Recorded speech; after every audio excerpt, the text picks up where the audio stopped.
శ్రీమాత్రే నమ. జయ గురు దత్తాత్రేయ నమ. ఈ వీడియోలో మనం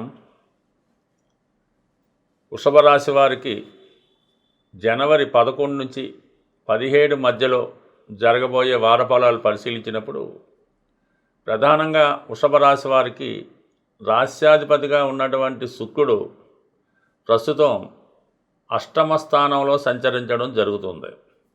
ప్రధానంగా మనకి మరి ఆదివారం సోమవారం కూడా ఈ ధనుసు రాశిలో తన యొక్క శత్రుస్థానంలో ప్రయాణించడం, రవితో కలిసి కంబస్ట్ అవ్వడం, అంటే చతుర్థాధిపతితో కలిసి అష్టమ స్థాన సంచారం అన్నది ఈ రాశిలో ఉన్నటువంటి స్త్రీలకి కొద్దిపాటి అనారోగ్య సమస్యలు, దగ్గర బంధువులతో విరోధాలు ఏర్పడే అవకాశం ఉంది. వ్యక్తిగతంగా మగవారికి భార్యకి అనారోగ్య సమస్యలు రావడం కానీ, అలాగే స్త్రీలతో విరోధం రావడం కానీ జరిగే అవకాశం ఉంది. అయితే కొంత రహస్యంగా మీరు చేసే పనుల వల్ల కొంత ధన నష్టం కూడా జరిగే అవకాశం ఉంది. కాబట్టి ఇది జాగ్రత్తగా ఉండవలసింది. ఈ వార ప్రారంభంలో 2 రోజులు ఎటువంటి స్కాములకు కానీ, ఏదన్నా ఎవరితో అన్నా సంప్రదింపులు చేయడం కానీ, వ్యక్తిగతంగా ఎవరిని రహస్యంగా కలవడం, ఇలాంటి వాటి వల్ల కొంత ఇబ్బంది కనబడుతూ ఉంది. కాబట్టి జాగ్రత్తగా వ్యవహరించడం మంచిది. అయితే ఈ వారం 12వ తారీఖున ఈ శుక్రుడు మళ్ళా మీకు భాగ్యస్థానం అయినటువంటి మకర రాశిలోకి ప్రవేశిస్తాడు. ఇది ఒక విధంగా మీకు కొంత అనుకూల పరిస్థితి ఏర్పడుతూ ఉంటుంది. గతంలో ఉన్నటువంటి సమస్యలు కొంతవరకు పరిష్కారం అవుతాయి. ఏదన్నా ఒక పుణ్యక్షేత్రాన్ని దర్శిద్దాం అనుకుంటారు. మీకు ఒక మంచి గురువు లభించడం వల్ల, లేదంటే ఒక మంచి మిత్రుడి సహకారంతో చాలా సమస్యల నుంచి పరిష్కరించుకోవడం జరుగుతూ ఉంటుంది. బట్ ఏదైనా కొంత ఆత్మవిశ్వాసంతో, ధైర్యంతో ముందుకు వెళ్ళే ప్రయత్నం చేయడం జరుగుతూ ఉంటుంది. అట్ ది సేమ్ టైం ఈ 14వ తారీఖున ప్రస్తుతం అష్టమంలో ఉన్నటువంటి రవి 14 వరకు ఉంటాడు. 14వ తారీఖు వరకు అధికారులతో విభేదాలు, ప్రభుత్వ అధికారుల ద్వారా ఏదైనా బెదిరింపులు కానీ, చికాకులు కానీ రావడం, అలాగే రాజకీయ నాయకులు లేదంటే మీ పెద్ద తరహా బంధువులతో కొన్ని ఇబ్బందులు, సమస్యలు ఎదుర్కోవడం జరుగుతుంటుంది. మీరు కూడా వృధాగా ప్రతి పని వేస్ట్ అవుతుంటుంది. ప్రయత్నం చివరిలో ఇబ్బంది అవుతుంటుంది. అనవసర శ్రమ, అనవసర ఆందోళన ఈ రవి అష్టమ స్థానంలో ఉండడం జరుగుతూ ఉంటుంది. 14వ తారీఖున రవి కూడా భాగ్యస్థానంలోకి రావడం వల్ల చాలా వరకు స్థిరాస్తి సంబంధించినటువంటి సమస్యలు ఏమన్నా ఉంటే పరిష్కారం అవుతాయి. అలాగే మీరు ఒక గురువునో పెద్దవారినో కలుసుకొని మీ సమస్యలకి పరిష్కారాన్ని ఎత్తుక్కోవడం జరుగుతూ ఉంటుంది.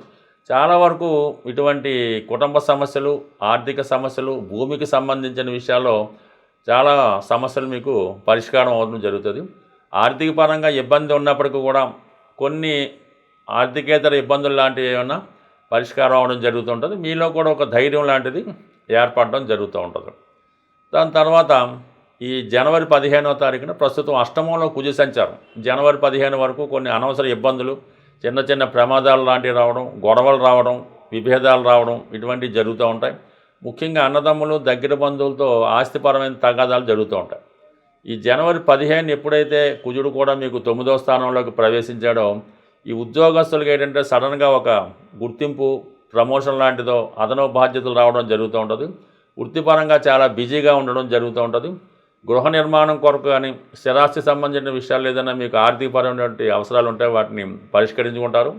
చాలా సందర్భాల్లో బంధువులతో ఉన్నటువంటి సమస్యలు కూడా పరిష్కారమై మళ్ళా బంధువులంతా కలిసి ఏదైనా ఒక పుణ్యక్షేత్రానికి కానీ, ఒక బంధువుల ఇంటికి కానీ, ఏదో ఒక ఫంక్షన్కి, వేడుకలు కలుసుకోవడం కూడా జరుగుతూ ఉంటుంది. పాతయన్నీ మర్చిపోయి మళ్ళా మిత్రత్వంతో వెళ్ళడం జరుగుతూ ఉంటుంది. సో ఈ విధంగా అష్టమంలో ఉన్నటువంటి గ్రహాలు ఒకటి 9వ స్థానంలోకి మారడం వల్ల మీ సమస్యలు కూడా, జటిలమైనటువంటి ఇబ్బందులు కూడా ఒకటి నెమ్మదిగా పరిష్కారమై అవి పరిష్కార దిశగా మీకు అనుకూలంగా మారడం జరుగుతుంటుంది. సో ఈ జర్నీ అలాగా 9వ స్థానం నుంచి 10కి 11కి రావడం వల్ల ఈ గ్రహాలు వరుసగా మీకు అనుకూల స్థానం ఇంకో సుమారుగా ఒక 3 నెలల పాటు అనుకూలంగా ఉండడం జరుగుతుంటుంది. కాబట్టి ఈ సందర్భంలో ఇప్పుడు ప్రారంభమైనటువంటి ఏ పనులైనా నెమ్మదిగా మీకు అనుకూలంగా మారడం జరుగుతూ ఉంటుంది. మీరు ఒక గృహ నిర్మాణం చేపట్టినా, ఒక శుభకార్యం చేపట్టిన చాలా కార్యక్రమాలు మీకు అనుకూలంగా మారడం జరుగుతుంది. ఈ అష్టమంలో ఉన్నటువంటి గ్రహాలు మారేంత వరకు కొద్ది అనుకోని ఇబ్బందులు, చికాకులు, పనులు ఆగిపోయినట్టు అనిపిస్తూ ఉంటుంది. నెమ్మదిగా ఈ వారం చివరికల్లా అన్ని సమస్యలు పరిష్కారం అవ్వడం జరుగుతుంది. ఆల్రెడీ మీకు గురువు ధనస్థానంలో ఉండడం వలన ఆర్థిక పరంగా ఎన్ని ఇబ్బందులు వచ్చినప్పుడు కూడా కుటుంబ పరంగా ఏ పని కూడా ఆగకుండా సమయానికి ఏదో విధంగా ధనం వచ్చి ఆ పనులు జరుగుతూ ఉంటాయి. కుటుంబ సభ్యులు కూడా మీకు చాలా వరకు సహకరించడం జరుగుతూ ఉంటుంది. ఇంకా ధన అష్టమాధిపతుల మధ్య జరిగిన పరివర్తన, ధనాధిపతి అష్టమాధి ధనపతి అవ్వడం వల్ల కంప్లీట్గా మీకు బ్లాక్ అయిపోయినటువంటి ధనం, ఆగిపోయిన ధనం, చిట్ ఫండో ఇన్సూరెన్సో అప్పిచ్చిందో సడన్గా తిరిగి రావడం వల్ల తిరిగి మళ్ళీ కొన్ని పనులు పునఃప్రారంభం అవుతాయి. ఎటు శని భగవానుడి యొక్క లాభస్థితి ఆశీస్సులు మీకు సంపూర్ణంగా ఉండడం వల్ల ఏదైనా వార ప్రారంభంలో కొన్ని ఇబ్బందులు ఉండి నెమ్మదిగా అధిగమించి వారం చివరి నాటికి వాటిని అన్ని కూడా క్లోజ్ చేసుకొని కొత్త ప్రయత్నాలు మొదలు పెట్టడం జరుగుతుంది. సాధారణంగా మనకి ఎన్ని అర్హతలు ఉన్నా ఒక పెళ్లి ప్రయత్నం చేస్తున్నప్పుడు ఆ పిల్లవాడికో అమ్మాయికో వివాహం జరగకపోవడం, అలాగే ఎంత గట్టిగా ఉద్యోగ ప్రయత్నం చేసిన ఉద్యోగం రావడానికి ప్రధాన కారణం మీ జాతకంతో పాటుగా మీరు నివసిస్తున్నటువంటి గృహం కూడా ఇది కారణం అవుతూ ఉంటుంది. సాధారణంగా ఉత్తరం వైపు సింహద్వారం కలిగినటువంటి వ్యక్తులు ఆర్థిక పరంగా చాలా అనుకూలంగా ఉన్నప్పటికీ కూడా ఏ విధంగానైనా ఉత్తర భాగంలో ఇబ్బంది కలిగినప్పుడు తొందరగా వివాహాలు అన్నవి జరగకుండా ఇబ్బంది పడుతూ ఉంటారు. అలాగే ఆ కుటుంబ సభ్యుల మధ్య, ముఖ్యంగా అన్నదమ్ముల మధ్య కానీ అక్క చెల్లెల మధ్య కానీ విభేదాల కారణంగా వచ్చిన సంబంధాల్ని వదులుకోవడం లాంటిది కూడా జరుగుతూ ఉంటుంది. సో అలాగే ఉద్యోగ ప్రయత్నాలు కూడా ఏమవుతాయంటే సరైనటువంటి అవకాశాలు రావు. వీళ్ళు ఏదో ఒక ఉద్యోగం కోసం ప్రయత్నం చేస్తుంటారు, చిన్న ఉద్యోగంలో చేరరు. ఈ విధంగా కూడా అంటే ప్రధానంగా ఈ ఉత్తర దిక్కు దోష ప్రభావం ఆర్థిక సమస్యల మీద, స్త్రీల మీద ఎక్కువ ప్రభావం చూపుతూ ఉంటుంది. అటువంటి ఉత్తర దిక్కు సమస్యలు ఉన్నవారు వెంకటేశ్వర స్వామిని బుధవారం రోజు అర్చించడం వల్ల, పూజించడం వల్ల ఇటువంటి వాస్తు దోషాలు సరయ్యే అవకాశం ఉంటుంది. ప్రధానంగా ఆగ్నేయప్రదంగా దోషం ఉన్నప్పుడు ఆ ఇంట్లో యజమానురాలికి, అంటే ఎవరైతే మెయిన్గా యజమానురాలు ఉంటుందో ఆమెకి స్త్రీ సంబంధించినటువంటి వ్యాధులు, గర్భకోశ వ్యాధులు లాంటివి రావడం వల్ల కొంతవరకు ఫిజికల్గా ఎప్పుడూ అనారోగ్య సమస్యలతో బాధపడుతూ ఉంటారు.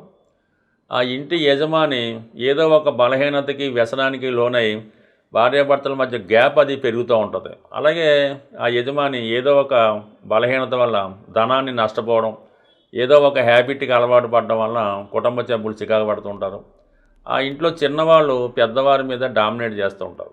అందువల్ల ఈ ఆగ్నేయ దోషం ఉన్నవాళ్ళు, అంటే ఆగ్నేయలో అయినా ఉండకూడని ఉన్న ఇబ్బంది ఉన్నా అది ఇబ్బంది పడుతూ ఉంటుంది. ఆగ్నేయ దోషం ఉన్నవాళ్ళు అంటే ఆగ్నేయ భాగంలో, మీ యొక్క ఆగ్నేయ భాగంలో ఎప్పుడూ వెలిగే విధంగా ఒక ఎరుపు రంగు లైటు 24 ఎలిగేలా పెట్టుకుంటే ఆటోమేటిక్గా ఆగ్నేయ ప్రభావ దోషం తొలగి కొంతవరకు ఆ కుటుంబ సభ్యుల మధ్య సఖ్యత ఏర్పడుతూ ఉంటుంది.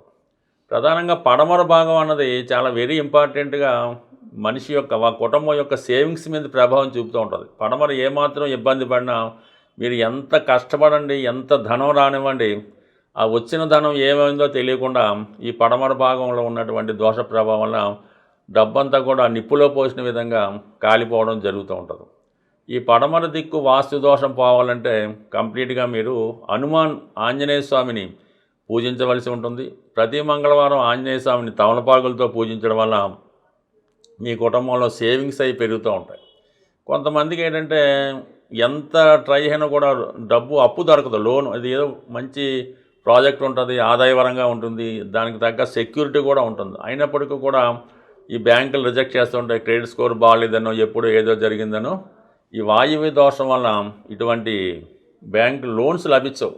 అలాగే చిన్న సమస్య కూడా పెద్ద జరుగుతూ ఉంటుంది.